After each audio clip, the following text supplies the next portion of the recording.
Don't do it. If you declare a winner now, You're fired. you're fired. Stand.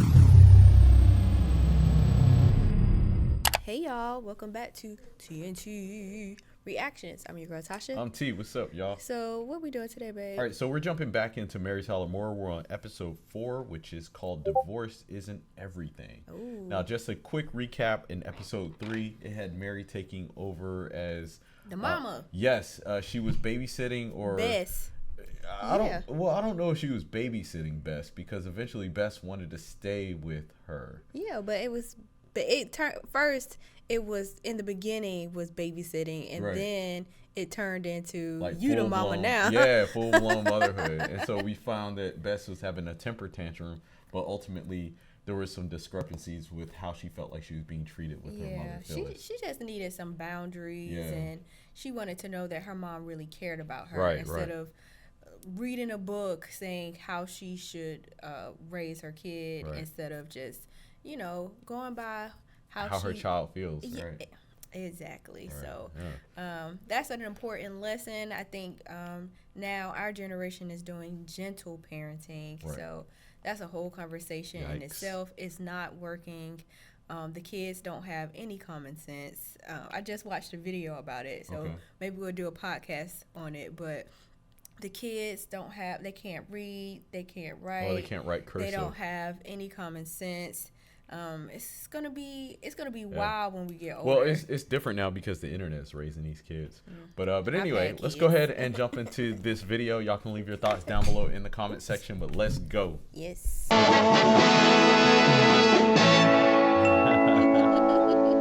My favorite part. Oh. This is just like when we went to Minnesota. We were in Yes. Brainerd, Oh man. and the snow came down just like this. We were snowed in for like 3 days. I told my boss I did not want to go to Minnesota. She was the sweetest lady, and I was like, "Hey, when does the snow start?" And she was like, "No, it's not gonna start yet." I had to drive in the snow. it was just like this. We're from Georgia. This one is from California. I mean, but you grew up in Canada, but I was scared, and it was coming down, and our flights were delayed trying to go home, but I thought I was gonna run off the road. It was a lot. It was a lot. Yeah, ugh. Memories. Scary memories. Wow. This is so real.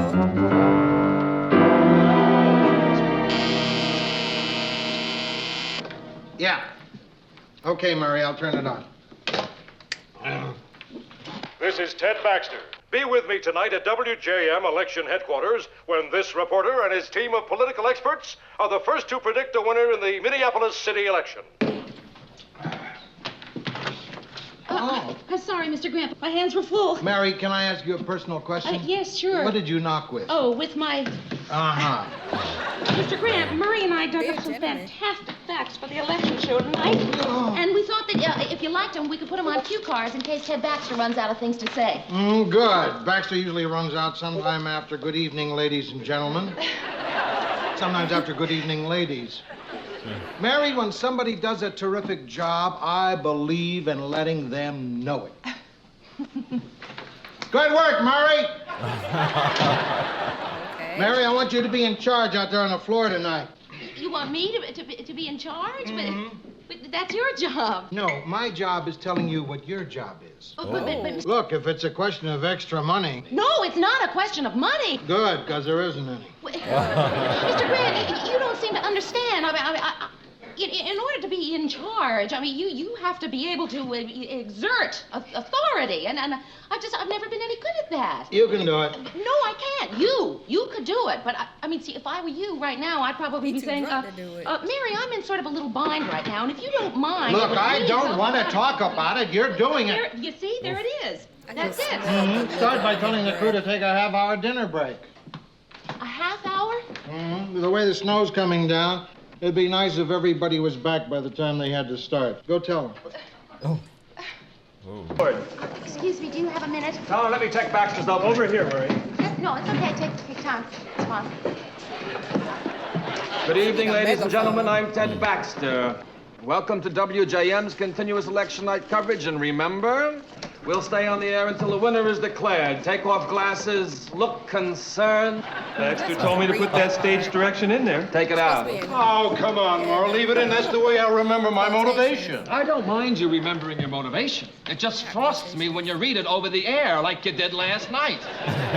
Mississippi River rises, thousands flee homes. Take off glasses, look concerned. Oh, I can explain that. You see, when I took off my glasses to look concerned, I forgot my place on the cue card. Hi, Mayor. Hi, Ted. Tom, could you take this material that I've marked and put it on cue cards for Ted? Who okayed this material? Well, I did. Well, what about Lou? Oh. Well, I'm sort of in charge of the show tonight. Oh. You're in what? Charge. That's dinner break. Take an hour. No, he said half an hour, not an hour. Could I have your attention, please? Everybody, would you all just gather around? Gotta put Please, some bass could in I, your voice, girl. Have your attention, Hey, everybody. please. What's your name, honey? Mary. Mary wants your attention. Oh, thank you. Thank I you. have an important announcement to make. But first of all, I want to thank you all for the very good work that Mary, you've would been you get to doing. the important announcement? You're cutting into our dinner hour. Well, that is the important announcement. We're only going to take a half an hour for dinner tonight. I can't eat dinner in a half hour. Of course you can. It takes someone that long to cut up his food for him. You see, the reason we have to eat in a half an hour is that it's snowing really very badly out. We want to make sure I that can't eat a whole dinner in a half hour, and that's all there's to it. Well, Ted, I didn't want to have to say this, but, well, just a little while ago, I was in Mr. Grant's, Lou's office, and he put me in charge of the show tonight. So, as the person in charge of the show tonight, I'm saying that we're going to take a half an hour for dinner. As the anchorman of the show tonight, I say... I'll just have to eat my dinner a little faster, that's all. Let's go again.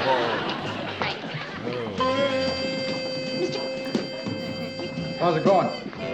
Well, they're not, you know, I mean,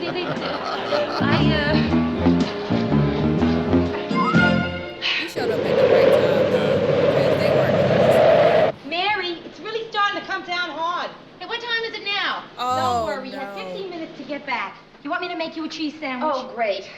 Okay. Oh, I don't know what to wear. I don't know what dress to wear. I don't know what shoes to... I don't know what to wear. Why don't you wear what you got on? I already wore that. Boy, I should have your Hurry job. up. At least you It's get too to cold dress out up to there go to for a work. dress. What she What a wait, so She went back home. on her break, Yes. and now she's about to change. Yes. Oh my To god, go out in the snow. that's crazy. Like I don't even know why she went back home in that kind of weather. Dresses dummies in a department store window like I do. The big deal is every Monday morning when your smock is starched. Yeah. You don't know what it's like giving orders to Ted Baxter. Oh, is he gorgeous. Most people on TV are so phony, but that's Ted Baxter. When he takes off his glasses and looks concerned, oh, fantastic. Rhoda, can you get that for me? I'm not dressed. Mary, I'm making a sandwich here. Besides, it's probably for you. That's it. Wear the fur dress. Goes great with the fur shoes. Hello? Yeah? Oh, no. Oh, that is a problem. Wait, no, listen, it's nobody's fault. Sometimes, no matter how many precautions you take, these things just happen. Who's having the baby? Bye-bye. Oh. That was the employment agency. Our extra girls refused to come to work in the blizzard. Yeah? What were they supposed to do? Well, just answer the phones. I can answer phones. And look good on television. I can answer phones. You're on. Great, Oh, Mary. nice. A cheese sandwich. I'm not even a dentist. Rhoda! Oh, I'm sorry. I thought you were a political analyst. Well, listen, I'm glad you're here. Anyway, come on, I'm going to show you how to work that board. Yeah. Now, look, when the numbers come in, you get them up on the board. Yeah? Right on camera behind Ted Baxter? Oh. How's this, Mary? Is this okay? Yes? Yes, it's wonderful, but you're going to have to do it in back of the board. You mean I'm going to be behind this thing all night? Yeah, well, that's where all the gadgets are. Not taking this crummy job. Rhoda, come on, you're my friend. Who else do you give crummy jobs to? How about one of those losers over there? Oh. Rhoda, come on, you know I have trouble telling people what to do. You seem to be telling me pretty good. Rhoda, please. Oh, all right. But this is the last time I do a favor for you, Mary Richards. You see that headset? Yeah. Put it on, and when the numbers come in, get them up on the board. The first results are starting to come in. Turner 85, Mitchell 23. There it goes up on the tote board. Good. Baxter seems in good form. Fine. Everything's working smoothly. Mary, when someone does a terrific job, I believe in letting them know it. You're doing a... What was that? I don't know. What's wrong with the lights? The teletype stopped. It can't stop. If it stops, we don't get votes. It stopped. We don't give votes. The storm must have knocked the lines down. Well, at least we still have people at the precinct to phone the votes in. Hello. Hello. Hello. Stand by. Hey. Action! Good evening, ladies and gentlemen. At 7:30, the polls are closed. And I'm Ted Baxter. Welcome to WJM's continuous election night coverage. And remember, we'll be on the air with minute-by-minute returns until a winner is declared. We're in for an exciting evening here at WJM. Oh, man. Turner 85, Mitchell 23. And the tension is mounting. Oh, a commercial. Good. We'll be back with more election results, I hope, right after this commercial. And cut! I can't take it anymore. 2 hours of 85-23, 85-23. I need new numbers. I can't ad-lib anymore. But, Ted, your ad-libbing is great. Really? Really? And so, in 1951, WJM was granted a license by the FCC. Have you ever wondered what the letters FCC stand for? That man is dying out there. He's read everything in the studio, including his driver's license. What we need are votes to talk about. What's happening with the phone company? Well, I sent a man over there. And? He's missing. So I sent another man to look for the first man. Don't tell me. Yes, I'd like to send another man, but it's getting harder and harder to find volunteers. Maybe we ought to send Baxter. No. With our luck, he'd be the only one to make it back. Mr. Grant, why don't we just rerun an old movie or something until everything gets fixed? That's a good question. For someone who doesn't know anything about this business. Oh. We sold our election night coverage to sponsors. They don't have to pay us unless we give them election night coverage. So, unless there's a movie called Election Night Coverage... Lou, Ted ran out of things to say. What? He ran out of things to say 3 hours ago. This time it's different. What? Turn on the sound, Mary. The sound is on. Ladies and gentlemen, it's still Turner 85, Mitchell 23. Yeah, it's tied. But I'm sure our phone lines will be repaired soon, and we'll have some new results. With luck, maybe right after this next commercial. And cut! Oh, they both Yeah, Fine, exactly. Ted, really fine. I think you're going to have to find someone to take Father Flint's place. Poor man, he seemed to have lost a lot of his wind after they sang Danny Boy. Hey, listen, everybody. Channel 3 just predicted Turner a winner and signed off. All we have to do is declare Turner a winner. We can all go home. Hold it just a minute. What was that? That was, hold it just a minute. We can't go on with that information. It's not official. It's official enough for me. But, Murray, no, we have an obligation to those people out there. Mary, all those people out there are sleeping. I feel no obligation to sleeping people. Well, I'm sure at least Turner and Mitchell aren't sleeping. It wouldn't be right. It would be dishonest. Oh, is she? Who are you anyway? Rhoda, I feel very strongly about this. It would be wrong. It wouldn't be so bad. Hey, what more do you need? Coming out of commercial. Stand by. I am going to declare a winner now. No, Ted, look, I know you're dead tired and you want to go home, and we all want to go home, but I just cannot let you make this announcement. I'm going to declare a winner now. Ted, if you declare a winner now, You're fired. You're fired. Stand by, everybody. Oh. And action. Welcome back, gentlemen and ladies. It looks like... Gentlemen and ladies, don't do it. Oh. That's right. Turner 85, Mitchell 23. Oh. And we'll stay right here until we get all the facts to declare a winner. Exactly. That's right. Oh, I see Gordy the weatherman just stopped in to say hello. He's going to tell us all about what makes it snow right after this commercial. And cut. Good job. Oh. Hey, what's going on here? Say, aren't you, are you, Chuckles the Clown? No, I'm Walter Cronkite. How did you get through the snowstorm? I took the bus. It quit snowing about an hour ago. Listen, I don't know. How come you're still on the air? I have to go on in about a half an hour, you know. Well, we're waiting for the election returns. Lecture, but haven't you heard? We haven't heard anything. Oh, for crying out. Oh, it's Mitchell wins it. Turner concedes. Turner, you. Mitchell won it, not Turner. Mm-hmm. Chuckles, listen, Ted is not really in any condition to go on. Would you go on and announce the winners so that we can all go home? Action. Hi, boys and girls! Our new mayor is Mr. Mitchell! So let's all give him a really colossal Chuckles the Clown Club cheer! Chuck-a-luck, chuck-a-luck, chuck-a-luck, luck-a-chuck, luck-a-chuck, luck-a-chuck, chuck-chuck! It's not weird at all. Mary, Chuckles. whenever I put somebody in charge, I never second guess them. That's my policy. So I'm never going to ask you why you put Ted Baxter in a clown suit.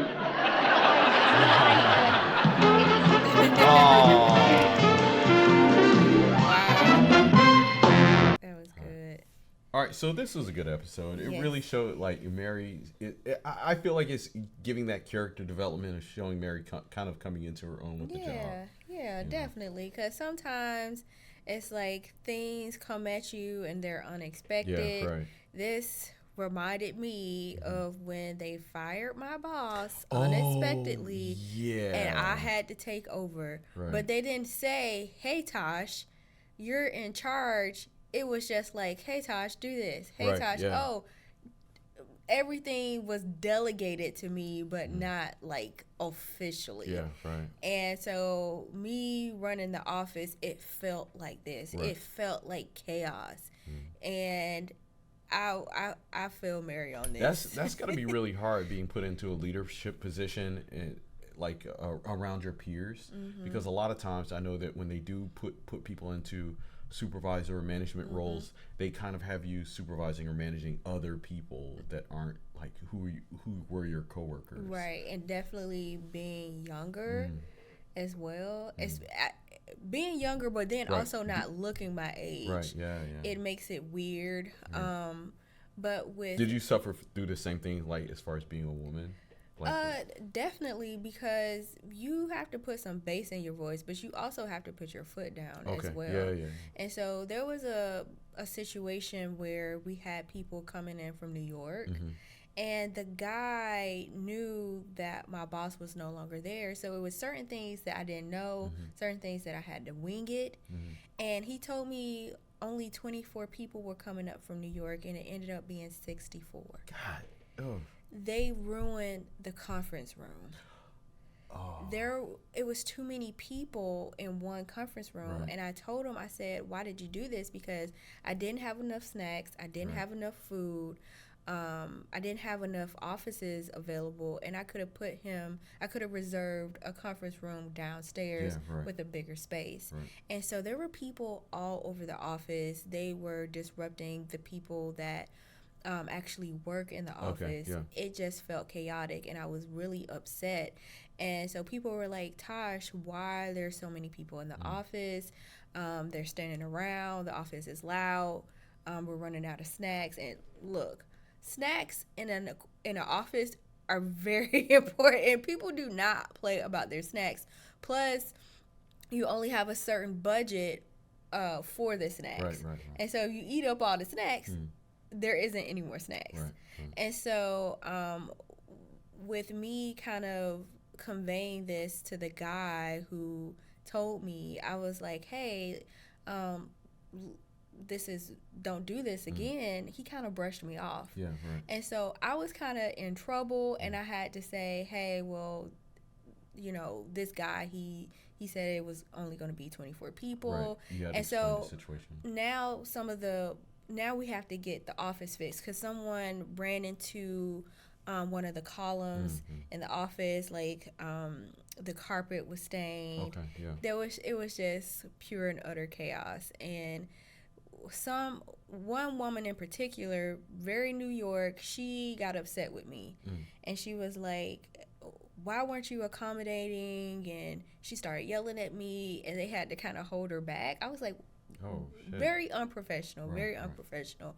But it was definitely a learning lesson. So speaking up, like, I'm very soft-spoken, and it does feel weird, because you don't want to boss people around. Yeah, right. But people need to listen. And so coming from a certain position and then kind of being thrusted into a higher position, it does kind of make it awkward. Right, so, right. yeah. So, and going back to this episode, I think that it may have been very relatable for a lot of women in the 70s who were jumping into the workforce or even getting into management roles or supervisor positions to see. I'm telling you, nothing has changed, this though. kind of transition. Whether it's the 70s, 80s, or 90s, 2000s, 20s, you will be surprised how nothing has changed. Right. Like, even in some of the offices I worked in, women making partner, it rarely happened.